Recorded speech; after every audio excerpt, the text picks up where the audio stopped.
இன்னைக்கு ஃபலூடா எப்படி செய்யலான்னு பார்ப்போம். நம்ம ஹோட்டல்ல எல்லாம் போனால் ஃபலூடா ஆர்டர் பண்ணுவோம். அது நிறைய ரேட் போட்டிருப்பான்.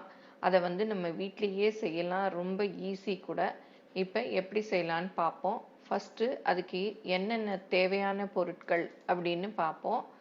இதுக்கு பால், அதாவது காய்ச்சி ஆற வச்ச பால் 2 கப்பு, சப்ஜா விதைன்னு சொல்லி விற்குது இல்லையா, அது அரை டேபிள் ஸ்பூன், ஸ்ட்ராபெரி ஐஸ்கிரீம் அரை கப்பு, ஜெல்லி 1/4 கப்பு, ஃபலூடா சேவுன்னு கிடைக்கும், அது ஒரு கைப்பிடி அளவு, ரோஸ் சிரப் 3 டேபிள் ஸ்பூன், சீனி 1.5 டேபிள் ஸ்பூன், இல்லாட்டா அவங்களுக்கு எவ்வளோ வேணுமோ அந்த அளவு, அப்புறம் செர்ரி பழம் சும்மா அந்த கிளாஸை கார்னிஷ் பண்ணுறதுக்கு, அப்புறம் பிஸ்தாவும் ஆல்மண்ட்ஸும் கொஞ்சம் அதில் போடுறதுக்கு, ஃப்ரூட்ஸ் இருந்தால் கூட நீங்கள் ஆப்பிள், பைனாப்பிள் எல்லாம் இருந்தால் கூட கட் பண்ணி அதில் போடுறதுக்கு சேர்த்துக்கலாம். இப்போ எப்படி செய்யலான்னு பார்ப்போம்.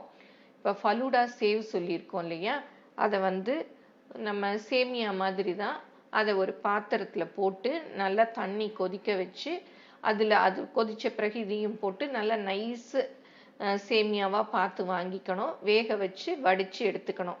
இந்த ஃபலூடா என்ன ஒரு நொச்சு பிடிச்ச வேலை. தனித்தனியாக நம்ம செஞ்சுட்டு அப்புறம் எல்லாத்தையும் அதை அசம்பிள் பண்ணணும். இந்த மாதிரி சேவை பண்ணி வச்சுக்கணும். அப்புறம் சப்ஜா சீடு இருக்கு இல்லையா, அதில் கொஞ்சம் தண்ணி ஊற்றி ஊற வச்சு எடுத்துக்கணும். அப்புறம் நம்ம ஜெல்லிக்கு ஜெல்லி பேக்கெட்ஸில் விற்கிது இல்லையா, அதை வாங்கி அவங்க சொல்லியிருக்க மெத்தட் படி ஜெல்லி செட் பண்ணி வச்சுக்கலாம். இல்லாட்டா நம்ம அகர் இருக்கு இல்லையா, அதை வெறும் தண்ணியில் கலந்துட்டு கொஞ்சம் ரோஸ் சிரப்போ இல்லை என்ன இருக்கோ வீட்டில் சீனி போட்டுட்டு, அது என்ன ஃப்ளேவர் உங்களுக்கு பிடிக்குமோ அதை போட்டுட்டு அதை ஏதாவது ஒரு ட்ரேயில் ஊற்றி வச்சிட்டிங்கன்னா அது அப்படியே ஜெல்லி மாதிரி செட் ஆயிரும். அப்புறம் பாலில் சீனி போட்டுட்டு நல்லா காய்ச்சிட்டு அதில் ரோஸ் எசன்ஸ் சொல்லியிருக்கோம் இல்லையா, அதையும் போட்டு மிக்ஸ் பண்ணி ரோஸ் மில்காக ரெடி பண்ணிக்கணும். இப்போ எல்லாத்தையும் அப்படியே அசம்பிள் பண்ணிக்கணும்.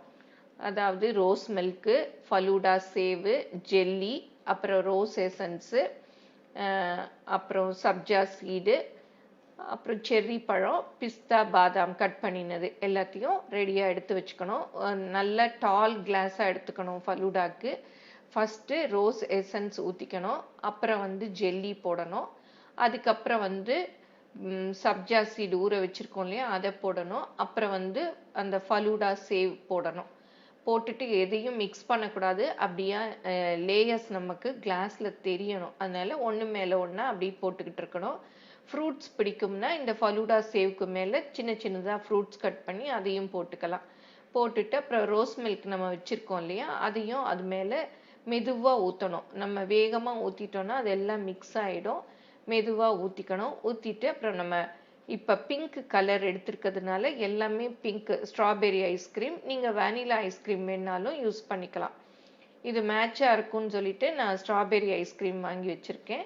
அதையும் மேலே வச்சுட்டு அது மேலே இந்த செர்ரி, பிஸ்தா, பாதாம், முந்திரி அதெல்லாம் லைட்டாக ரோஸ்ட் பண்ணிவிட்டு அதை பொடி பண்ணி அது மேலே தூவினா இன்னும் டேஸ்ட்டாக இருக்கும். அது மேலே தூவிட்டு அப்படியே சர்வ் பண்ண வேண்டியது தான். இதுக்கு ஒரு பெரிய நீல ஸ்பூன், அந்த கிளாஸ் வரைக்கும் உள்ளே போகிற மாதிரி ஒரு ஸ்பூன் வச்சு சர்வ் பண்ணணும். ஏன்னா அப்போ தான் நம்ம அடி வரையும் மிக்ஸ் பண்ணி அதை சாப்பிட முடியும். இதை எல்லாரும் செஞ்சு பாருங்கள். எப்படி இருந்ததுன்னு உங்கள் கமெண்ட்டை சொல்லுங்கள். தேங்க்யூ.